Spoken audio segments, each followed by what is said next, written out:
And it's been pretty consistent over the years, the stuff I've done. And people ask me, I've already told you I'm retiring at the end of July 2008. And people on the faculty are saying, well, what are you going to do? What do you think I'm going to do? I'm going to do exactly what I've done for 35 years. I'm going to write, I'm going to do traveling, yes, probably a slight increase in the traveling. I just learned a colleague of mine in Austria is now moving to a university in Iceland, and I put my bid in right away. You know, it would be kind of cool. Yeah, cool in the sense of fun. It's cool in other senses. But I thought I would add Iceland to my list. And then I ran into a former student who went on one of our international exchanges to Hong Kong. And it was based on us talking about international stuff in the class, and he's loved every minute of it. So number 1 is achievement. Number 2 is autonomy. Number 3 is order. 4 is affiliation. I have a very small circle of friends. I don't have a large social base at all. And then need for dominance is number 5. And I do tend to take control of stuff. All right. So with this in mind, that is, keeping this handy, I want to cue up this DVD. And it will take a moment for it to decide that it is ready to go. Oh, I don't know where the control is.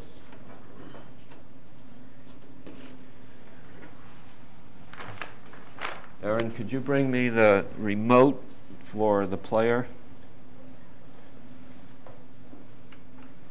And let the film come up on the screen so I can see it.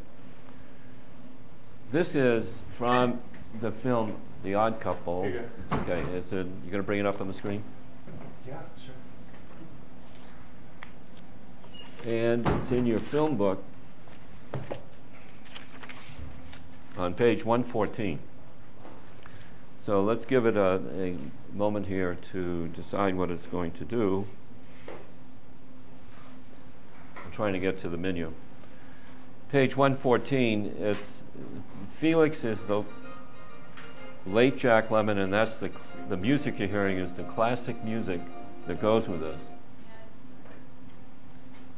And then his friend Oscar, played by the late Walter Matthau. And Felix is on the left, Oscar is on the right. Do you immediately notice something about these two people that would suggest that they have a different set of needs that they're trying to satisfy? What do you see? Like the way they're dressed and their posture. Like one's like really neat, others kind of just intact. Looks like his clothes are wrinkled. One's standing up straight, others like his shoulders. Okay, and look at what he has in his right hand. It's a feather duster. Oh yeah, I saw that. This other guy. Yeah, and on the other side, he doesn't have a feather duster in his hand. He has a big salami or bologna under his arm. Now, this characterization is not accidental. Neil Simon wrote the Broadway play from which this film was adapted, and he built these characters to express certain things. So what I want to do with it is see which of the needs on the exercise can you see in the film scene that I'm going to show you in a moment. And it runs about 6 or 7 minutes. Again, it's on page 114, and I'm reversing the order of the films as listed on the syllabus deliberately because I want to see if this works the way I think it can. Then in this scene, Felix has come to live with Oscar because Felix is divorcing his wife. And he has mixed feelings about this divorce. It's either he divorcing his wife or the wife divorcing him. I can't remember exactly which way that goes. But let's go to the specific scene. And it's this one, chapter 4, Impossible to Live With. And he has moved, it's just at the beginning of moving in with Felix. And let's see what happens in their interaction. Let's hope it restarts in the right place. Focus on Oscar, who is the Walter Matthau character. And that's that's Oscar's apartment. I thought I had said that, but just to reinforce. How would you characterize Oscar on these needs, or any others that you might care to pick from a bigger list?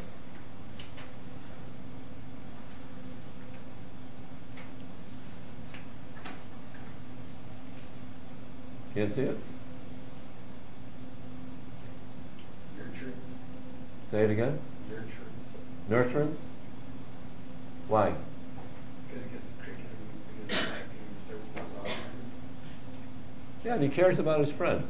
And if you know the film, by the way, there is a weekly poker party at Felix's house where something like 7 men come to play poker.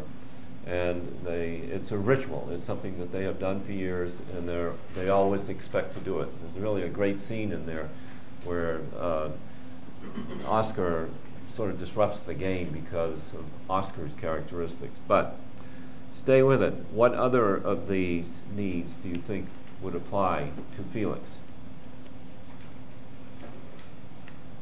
Felix or Oscar? Say it again? Felix or Oscar? I mean, Felix. No, Oscar. Walter Matthau. I'm sorry. I get the names mixed up.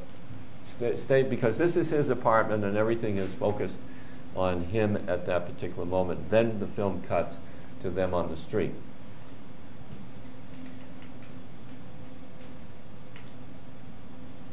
Would dominance be part of it? Because at first he told his friend, let's get something to eat, so they went into the kitchen, and then Felix wanted some fresh air, and he said no, and go out for a walk. So Yeah, he went out for a walk. He was kind of controlling the situation. Good point. It's probably not extremely strong. He's a sports writer for a newspaper. And this all happens in Manhattan. It's in New York City. And as a sports writer, he goes to games, of course, observes the games, writes it up, and he gets published in the newspaper. That's a possibility. I think maybe autonomy. Just the way he lives, he's his own person. He's not being shoved into the normal society that you have to keep the place neat, you have to do this, you have to do that. Excellent. On his own. And a little bit later in the scene, you learn a bit more about Oscar that may reinforce what you have just said. So we'll let it play out in a moment.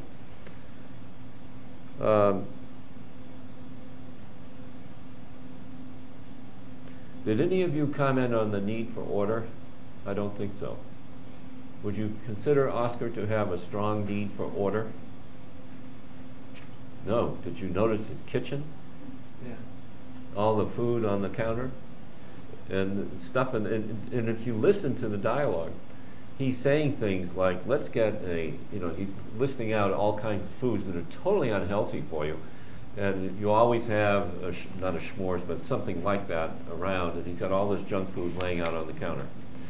So let's go back to the film and continue with this to see what he chooses to do. All right, focus on Felix, Jack Lemmon's character, with the same set of needs. And I want to come back to Oscar because his personality and the needs that motivate him play out even better at that segment of the scene.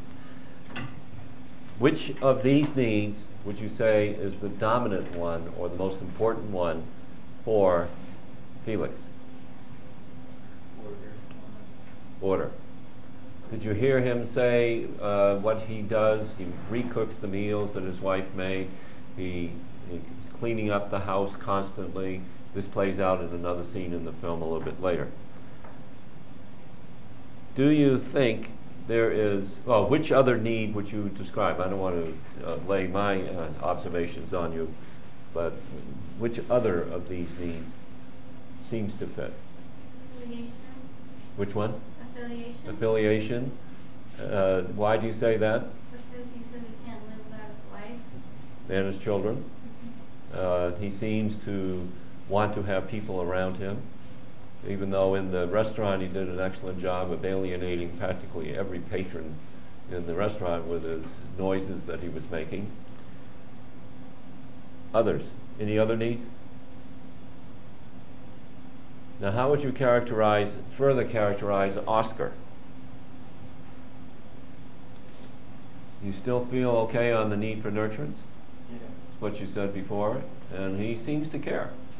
Even though he's apparently an alcoholic, he smokes cigars, he burns holes in the furniture, he wants to have his dinner at 3 o'clock in the morning when he was living with his wife. And the women didn't seem to react to that. I should think that you would find that to be an offensive sort of behavior. Turn over and tell him to go make himself a sandwich. That's a good response. Okay. The contrast in these two personalities is exceptional, and of course that is why Neil Simon called it the odd couple. And they're thrown together as a couple only because Felix has left his wife and he's moving in with his friend. And if you have not seen this film, it is, I don't know if it's listed in the top 100 of American classics, I didn't bother to check, but it is a hoot from start to finish. And especially the poker game when Felix tries to bring in his way of making a sandwich. You know, it's a perfectly neat thing instead of Oscar's way, which is a stack of stuff like so, handing them out to all the people. Okay, let's take a break until about 10 after, really it's 10 after 2, and then we'll come back and take a look at some of the remaining items. Okay, let's go ahead and come back to a further discussion of the need theories of motivation. I want to take you to one that you're probably familiar with from basic psychology class, as I commented in the opening, and that's on page 153. And this is the Maslow hierarchy of needs. It's usually referred to as the needs theory, and when people say that, it's often focused only on the Maslow view and not the Murray stuff that I introduced to you earlier. But this is not just a listing of needs, it's an arrangement of needs and a hierarchy, and I was kind of leading into it with the E exercise where I asked you to rank the most important, second and third, and so on. It's roughly associated with that. But the need categories that are in the theory, there are 5 as shown in figure 7.1 that's on the screen now. And they're stacked in this order. Oftentimes, if you've seen this before, you have seen it as a pyramid. And I had a choice in designing the figure as to how I wanted to lay it out, and every other writer uses a pyramid, and I didn't want to use a pyramid because that has a certain implication to it that I did not want to convey. And that is the tip of the pyramid goes in, and to me there's a visual implication that the need at the top is somehow less important than the need at the bottom. Whereas, in fact, they're all somewhat equal importance, although they get triggered in different ways. Now, the first set of needs are called the physiological needs, and these are things that are body requirements, such as having food, having enough water, getting enough sleep. The second one, and once that is, according to the way this theory is written, once the basic physiological need is satisfied, and I always get a kick out of many of you go over and get something to eat. You know, you get a snack, and we work for a while in here, and then take a break, and you go get. Almost everybody does something like that. The next set of needs are called the safety needs, and these are the desires of the part of the individual to protect oneself from physical harm. And this is this whole business of don't run across Interstate 25 during the rush hour is probably not a good idea. In fact, there's a great scene in the film Rush Hour showing the one character trying to cross a busy street. Next are the belongingness and love needs, and this is the phrasing that is true to the theory. You will see this more typically called